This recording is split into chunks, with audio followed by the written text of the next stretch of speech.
اعوذ باللہ من الشیطان الرجیم بسم اللہ الرحمن الرحیم الحمد للہ رب العالمین والصلاة والسلام علی سید الانبیاء والمرسلین حبیب الہ العالمین ابی القاسم محمد اللہم صل علی محمد وآل محمد وعلى آلہ الطیبین الطاہرین سیما بقیت اللہ فی الارضین۔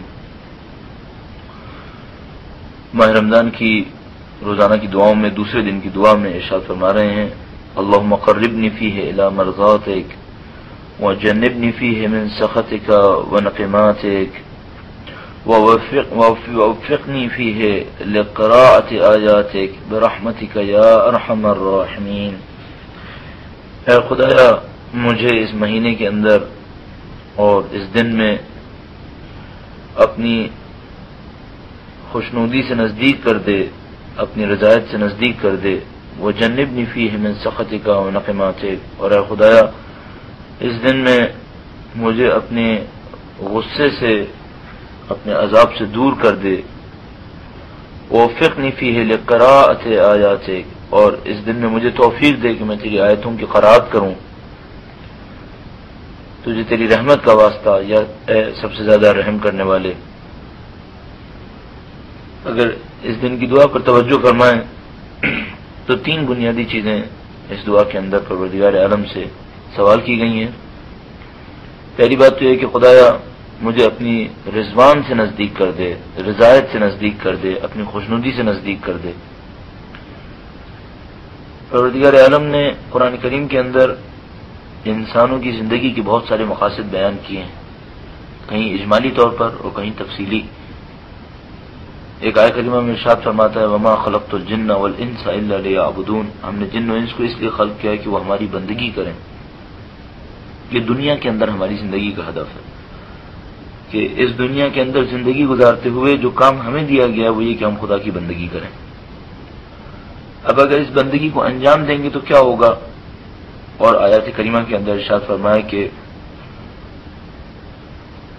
ایسے لوگوں کو ہم جنت میں داخل کر دیں گے، جنات تجری من تحت الانہار، ایسی جنتوں میں داخل کر دیں گے جن کے نیچے سے نہریں بہ رہی ہیں۔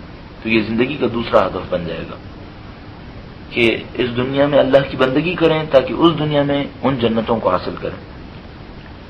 اب سوال یہ ہے کہ ان جنتوں کے اندر کیا ہے؟ تو کہیں بتایا گیا کہ جنتوں کے اندر پھل ہیں، پھول ہیں، نہریں ہیں، باغ ہیں، محل ہیں، قصور، حور، یہ تمام چیزیں۔ تو یوں کہہ سکتے ہیں کہ زندگی کا ایک ہدف ان جنتوں تک داخل ہونا جن کے اندر یہ ساری چیزیں ہیں، گویا یہ چیزیں ایک زندگی کا ہدف بن گئی۔ لیکن پروردگار عالم نے اپنی آیات میں بیان فرمایا کہ یہ چیزیں جنت کی پست حقیقت ہیں۔ فرمایا وَرِضْوَانٌ مِّنَ اللَّهِ اکبر، اللہ کی رضایت حاصل کر لینا یہ سب سے بڑھ کر ہے۔ اب وہ خدا کی رضایت ہے کیا؟ خدا و تعالی کی رضایت کوئی حاصل کر لے اسے ملے گا کیا؟ یہ حقیقت یہ ہے کہ ہم آگاہ نہیں ہیں، لیکن کوئی ایسی چیز ہے جو جنت کی تمام نعمتوں کے اندر سر فہرست قرار پا رہی ہے، اور یہ رضایت اس شخص کو نصیب ہوگی کہ جو اس دنیا کے اندر اللہ سے راضی ہوگا۔ عجیب بات یہ ہے کہ ہم لوگ معمولاً یہ کہتے ہیں کہ خدایا تو ہم سے راضی ہو جا۔ اللہ تو ہم سے راضی ہو جائے گا، سب سے بڑی مشکل ہے ہمارا خدا سے راضی ہونا۔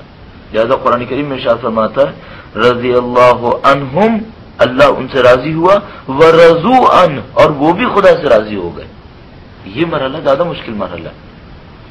یہاں پر پروردگار عالم سے اس کی رضایت طلب کی گئی ہے۔ بظاہر لگتا ہے رضایت کا مطلب وہ جو جنت میں حاصل ہونے والی رضایت ہے، رضوان من اللہ۔ بس زندگی کا ایک مقصد یہی مقصد ہے کہ حیات اخروی کے اندر، اس دوسری زندگی کے اندر ایک ایسے مرحلے پر فائز ہو جانا جس کو پروردگار عالم نے فرمایا کہ یہ اللہ کی رضوان ہے۔ یہاں پر اسی کی دعا کی گئی ہے اللہم قربنی فیہ الی مرضاتک، اے خدایا مجھے نزدیک کر دے اس دن میں اپنی رضوان سے، اپنی رضایت سے۔ البتہ یہ مطلب بھی لیا جا سکتا ہے کہ خدا متعال مجھے اس دن کے اندر ان اعمال سے نزدیک کر دے جن کے نتیجے میں مجھے تیری رضایت ملنی ہے۔ ظاہر ہے وہ جو رضایت ملنی ہے وہ بلا قانون تو نہیں ہے۔ جب پروردگار عالم کی چھوٹی چھوٹی نعمتوں کے لیے قانون ہے، بیان فرماتا ہے کہ اگر فلاں گناہ کرو گے تو مثلا نعمت سے محروم ہو جاؤ گے، تو اللہ کی رضایت تو بلا قانون نہیں ہو سکتی کہ کہ خدا نے بتایا مجرم کو، گناہگار کو، جس کے اندر اللہ کی خدمت کے لیے، بندگی کے لیے کچھ نہیں نظر آتا، خدا نے بتایا کہ میں نے یوں ہی تجھے رضایت دے دی. ایسا تو نہیں ہوگا. بس اس کے اندر جو دعا کی گئی ہے، اے خدا مجھے اپنی رضوان سے نزدیک کر دے، مرضات سے، رضایت سے نزدیک کر دے، اس کا مطلب ہے ایسے اعمال سے نزدیک کر دے جس کے نتیجے میں تیری رضایت آئے.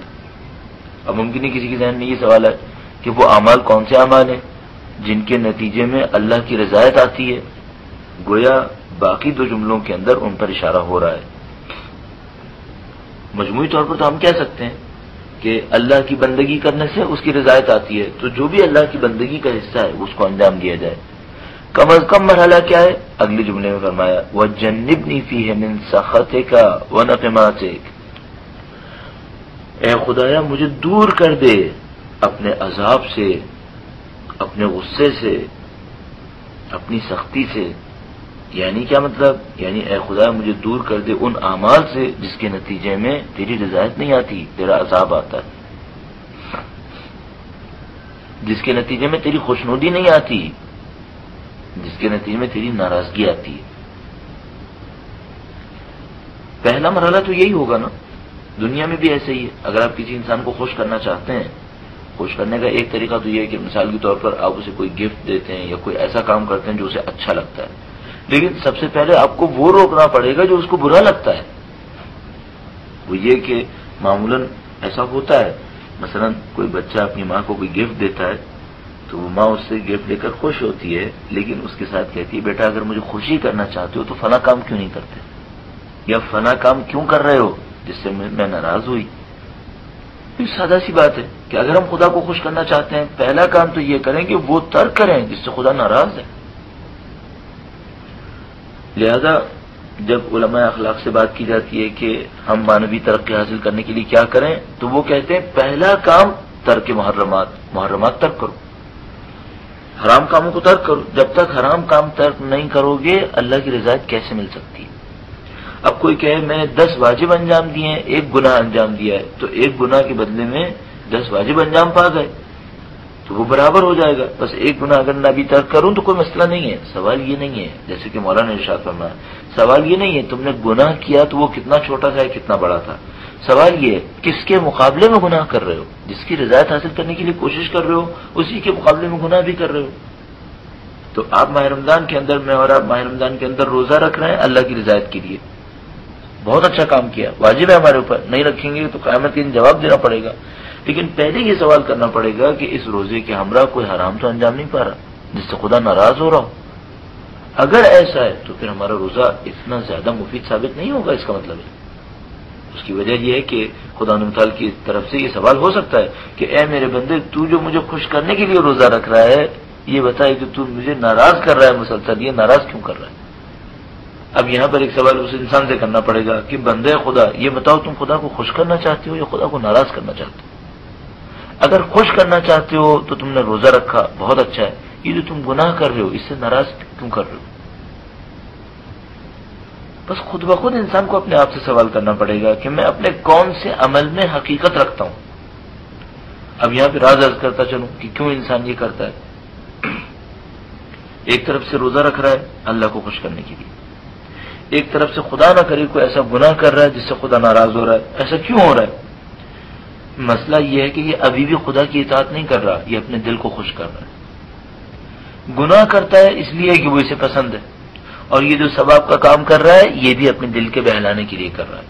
یہ بھی حقیقتاً عمیق ہو کر دیکھیں تو خدا کے لیے نہیں ہو رہا. کیوں؟ اگر خدا کے لیے ہو رہا ہوتا تو پھر وہ گناہ کیوں ہو رہا؟